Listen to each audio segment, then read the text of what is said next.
nouvelle vidéo un petit peu différente de celle de d'habitude, mais je tenais vraiment à partager ça avec vous. Alors il s'agit d'un problème que je traîne depuis maintenant plus de 2 ans. C'est un problème au niveau de mes intestins, enfin on ne sait toujours pas ce que c'est, en tout cas ça agit pas mal au niveau de mes intestins. Ce qui fait que j'ai des douleurs atroces au ventre et qui s'en suivent par des selles plus ou moins molles à liquide. De la diarrhée quoi, en gros, de la diarrhée, voilà. Donc en fait, jusqu'à maintenant, je sais pas d'où ça sort, je sais pas qu'est-ce qui l'a provoqué, c'est apparu comme ça il y a 2 ans. Des douleurs, quoi que je mange, je sais pas si c'est le stress, je sais pas si c'est dû à des aliments, enfin voilà, c'est totalement flou pour moi en ce moment, mais ça fait 2 ans que ça dure et je commence sincèrement à en avoir marre. Du coup, j'ai essayé de commencer par analyser un peu ce que je mangeais. Après, je me suis rendu compte que ça n'avait peut-être rien à voir parce que, par exemple, je peux manger des pâtes au fromage et que ça passe totalement crème et le lendemain remanger des pâtes au fromage et me faire un désastre au niveau du ventre. Le même repas, la même bouchée à un intervalle d'1 jour ou de 2 jours, ça peut me provoquer des douleurs à ne rien comprendre. Donc en fait, je sais pas si c'est l'alimentation, je sais vraiment pas d'où est-ce que ça vient. D'autant plus qu'on m'a souvent dit qu'au niveau des selles, l'accumulation des selles, enfin voilà, on peut avoir des selles qui datent de nan, qui sont encore dans nos intestins. Donc je me dis, ça se trouve, c'est pas un repas que j'ai mangé maintenant, ça se trouve, c'est un repas que j'ai mangé il y a 3 jours, ou ça se trouve, enfin voilà, ça peut être tout comme n'importe quoi, donc je sais pas. Du coup, j'ai été voir un premier gastro-entérologue. Il a même pas pris la peine de m'ausculter. Non, il m'a dit, bon, tu fais une échographie et tout, je te donne du Spasfon, ça va passer. J'ai été faire l'échographie. Échographie totalement normale, tout est normal, intestins normaux, enfin voilà.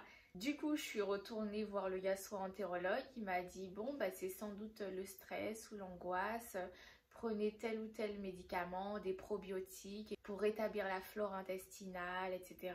Donc j'ai suivi le traitement et en fait je me suis rendu compte que même en suivant le traitement, ça continuait toujours. Donc j'ai été voir une deuxième gastro-entérologue, elle m'a fait des analyses un peu plus poussées. Donc là on a vraiment été dans la copoculture, les analyses de sel, j'ai dû remplir des pots et des pots et des pots de caca. Franchement c'était l'horreur parce que il y en avait un examen où il fallait que je remplisse 3 pots.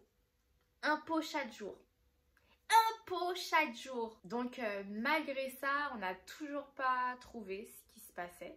Donc mes analyses de sel étaient normales. Mais en fait, moi je me disais, mais les gars, c'est quand j'ai mal qu'il faut m'ausculter. C'est quand j'ai mes crises qu'il faut m'emmener à l'hôpital en mode allez, on regarde ce qu'il y a. Parce que c'est normal que si vous me faites faire des analyses quand tout va bien, qu'il n'y a rien. Du coup, étant donné que mes analyses étaient encore normales, on a continué avec les probiotiques, les levures, j'ai bu de l'eau d'argile, j'ai pris du charbon, j'ai pris des Spasfon, des antidiarrhéiques, enfin voilà. En fait, c'était vraiment pas drôle. Et jusqu'à maintenant, c'est vraiment pas drôle de toujours se trimballer avec un pot de médicaments parce que j'ai toujours un pot de médicaments avec moi. Je vais le prendre. Voilà, en fait, c'est toujours ce petit pot-là. Donc dedans, je mets toujours du Spasfon, du charbon, des Doliprane, on ne sait jamais, des antidiarrhéiques. En fait, c'est mes petits bonbons en fait. Limite, je prends ça à chaque fois. Dès que je sens que ça va venir, je suis obligée de toujours marcher avec ça. Et c'est vraiment pas cool. Parce que moi je suis quelqu'un qui n'aime déjà pas prendre de médicaments, alors être à chaque fois obligé de prendre 2 Spasfon puis un antidiarrhéique puis après enchaîner avec du charbon puis au bout d'un moment voilà ça commence à bien faire. Donc je suis retournée voir ma gastro-entérologue pour lui dire c'est bon là on passe au niveau supérieur, on essaye de voir ce qu'il y a parce que c'est pas normal quand même que je continue à avoir mal au ventre. C'est horrible. Quand je vais au restaurant, je suis obligée de surveiller ce que je mange. Je peux même pas prendre de cocktail comme tout le monde. Il faut que je regarde la composition, paraître pour la meuf super chiante pour demander il y a de la crème fraîche dedans? Est-ce que votre fromage est frais? Ah oui, surtout ça, pour savoir si la nourriture date d'aujourd'hui ou de la veille, parce que j'avais l'impression que même les repas découchés, ça passait pas. dès que je sentais que le repas il avait dormi là et qu'il n'avait pas été mis au frais ou autre, tout de suite, première bouchée, toilette. C'était incroyable, incroyable. Du coup, je me suis dit, bah, peut-être que, étant donné qu'il y a des fois où c'était à la première bouchée que ça me provoquait directement des douleurs et que j'allais direct aux toilettes, je me suis dit, bah, il faut peut-être regarder en haut. Peut-être que c'est en haut que ça se passe, qu'il y a un truc qui passe de travers ou qui se digère pas bien. Donc, j'ai été voir ma gastro-entérologue. Et elle m'a dit, bon, cette fois-ci, on va faire une coloscopie et une fibroscopie. Voilà. Je l'ai bien cherché, mais il fallait quand même faut quand même qu'on cherche ce qu'il y a. C'est fou, ce visage brille. Bref. Du coup, comment vous dire qu'une coloscopie ainsi qu'une fibroscopie, c'est le fait de vous faire pénétrer par un tube sous anesthésie générale, bien sûr. Donc ce tube, je crois qu'il insuffle de l'air, ou en tout cas il faut qu'il y ait de l'air pour faire gonfler les tuyaux, les boyaux, les intestins, pour qu'on puisse bien voir les parois, s'il n'y a pas des polypes, des petites blessures, des petites cicatrices ou des anomalies. En gros, par la bouche, c'est la fibro par la bouche. Et par l'anus, voilà, la coloscopie. Du coup, j'aurai la totale par la bouche et par les fesses en même temps. Enfin, en fait, j'espère que ce ne sera pas les deux en même temps parce que... non. Non. Ça y est, je m'arrête. Donc, une dizaine de jours avant, vous devez aller voir l'anesthésiste avec un... Ouais, ça descend tout seul, quoi. Bah oui, plus bas, allez, plus bas. Voilà, on peut reprendre. Du coup, comme je disais, une dizaine de jours avant, vous devrez voir l'anesthésiste pour qu'il puisse déjà prendre votre poids, vous poser des questions comme est-ce que vous êtes enceinte, est-ce que vous avez déjà été sous anesthésie générale, est-ce que vous prenez des médicaments, vous suivez un traitement, est-ce qu'on fume, enfin en gros plein de questions pour savoir peut-être comment doser ou quels produits mettre, enfin je sais pas, c'est l'anesthésie, c'est lui qui s'en occupe. Il faudra aussi signer une feuille de consentement parce que bien entendu qu'ils ne vont pas s'amuser à trifouiller cet endroit-là sans avoir mon consentement. J'ai dû payer 60 € pour la consultation avec l'anesthésiste et 65 € pour l'admission à l'hôpital. On m'a aussi prescrit un test PCR à faire 3 jours avant l'examen. Donc je l'ai fait samedi, aujourd'hui dimanche et mon examen c'est mardi. Comment vous dire que je suis dans un état, j'appréhende parce que ce sera la première fois déjà que je vais à l'hôpital, que je me fais anesthésier générale de la tête aux pieds.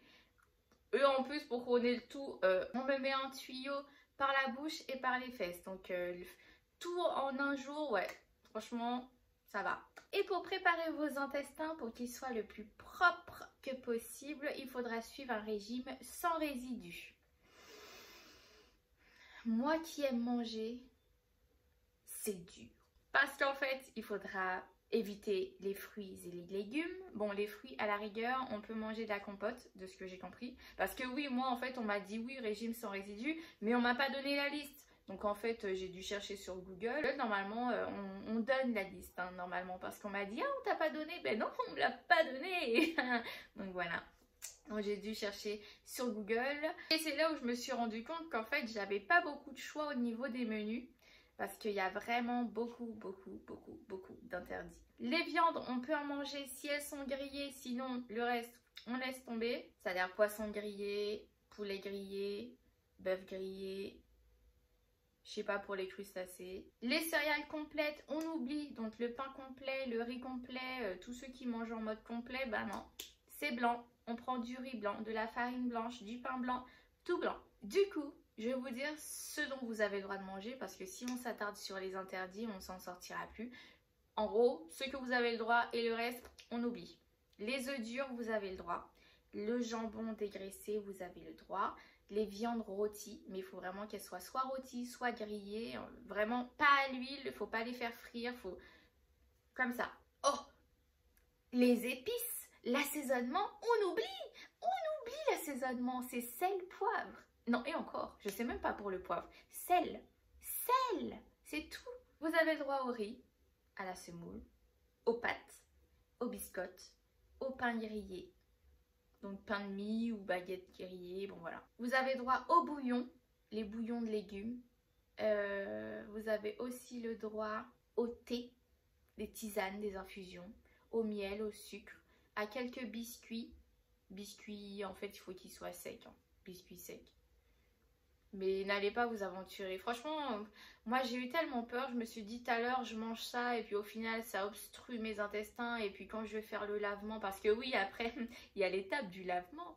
Quand je vais faire mon lavement, on va me dire ah mais en fait il y a encore des résidus. Quand il met le tuyau, il se rend compte qu'il y a un morceau de je sais pas quoi qui est resté. Non, je préfère éviter. Je veux que mes intestins ils soient clean. Donc j'ai préféré manger light. Light. Même quitte à me faire maigrir, ce serait tout bénef. Du coup, ce que je mangeais, c'était principalement des pâtes, du riz, du beurre, des œufs durs et du jambon et du pain. Du pain grillé, du pain et du beurre. Et du sel. Et du sel. S'ils avaient dit sans sel, je pense que non. Là, par contre, ils m'auraient perdu. Là, ils m'auraient perdu, c'est mort. Sans sel, moi, non. Déjà, tu m'enlèves les épices. En plus, tu veux m'enlever le sel? Non. Donc, voilà. Ça, c'est la base de ce que je mangeais. D'ailleurs, je pense que je vais vous montrer quelques vidéos, quelques photos de ce que je me faisais à manger. Je suis pas à plaindre. Je faisais des trucs bizarres. Hein. Une fois, j'ai voulu faire un bouillon comme les poulets au vermicelle, mais j'avais ni vermicelle ni bouillon de poulet. Donc, j'ai pris un bouillon de bœuf et j'ai pris des macaronis. Et je vous laisse regarder. C'était dégueulasse, mais je l'ai mangé quand même parce que voilà, j'aime pas le gâchis. Non, on ne gaspille pas. Donc voilà, tout ça pour vous dire que là, je suis à la veille de l'examen. C'est-à-dire que demain, si je veux, il faudra que j'engloutisse 4 litres, 3 litres d'abord. Attendez. Maintenant, nous allons passer à l'étape du lavement. Je vais l'ouvrir avec vous parce que je n'ai jamais ouvert. Dedans, vous aurez 4 sachets, comme ceci, avec des indications derrière. Donc je peux même le faire avec de l'eau du robinet parce que je pensais qu'il fallait que j'achète 3 bouteilles d'eau, mais bon, on m'a conseillé d'acheter des bouteilles d'eau. Donc là en l'occurrence il faudra que j'achète 4 bouteilles d'eau parce que je vous lis, non, je vais vous lire l'ordonnance. Diluer chaque sachet dans 1 litre d'eau, premièrement. 3 litres la veille de l'examen, entre 17h et 23h. Donc ça veut dire je quitte le boulot 16h30, j'arrive chez moi 17h, il faut déjà que j'engloutisse 3 litres jusqu'à 23h. Et je ne connais pas encore le goût de ce truc. Puis 1 litre le jour de l'examen, donc mardi, entre 4h et 5h du matin. Donc en fait les gens ils savent déjà que je ne vais pas dormir. Ils savent déjà que je vais tellement chier dur toute la... non, même pas chier dur. Chier de l'eau toute la nuit que entre 4h et 5h du matin, je serai déjà debout pour finir mon dernier litre. Ne plus rien absorber à partir de 5h du matin. Donc en fait, attendez. Dernier repas la veille à 15h. Donc en fait, ouais, c'est bien ce qui va se passer. Donc demain, si je veux, il faudra qu'à partir de 15h, j'arrête de manger. Même pas un petit grignotage, même pas un petit crackers, plus rien.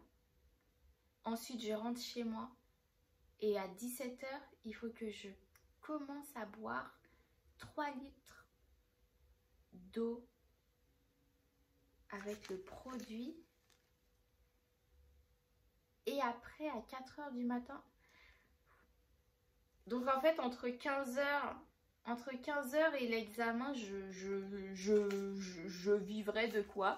Parce que en fait, j'ai l'impression que... Ouais, en fait, c'est ça, c'est à jeun. À jeun. À jeun depuis 15h la veille? Non. Tu m'aurais dit 20h, machin, 20h, 8h, ouais. 15h, il y a intérêt que ce soit sucré. il y a vraiment intérêt que ce soit sucré les gars. Parce que moi je vais pas tenir, je vais devoir grignoter. Donc, demain je vous fais une petite vidéo, je vous montre comment je fais ça et on verra. Donc voilà les amis, ça c'est le premier épisode de l'aventure. Donc demain j'essaie de vous filmer comment je mets les produits dans les bouteilles. Je vous dirai quel goût ça a et ouais, on se tient au courant. On se tient au courant. Bye bye.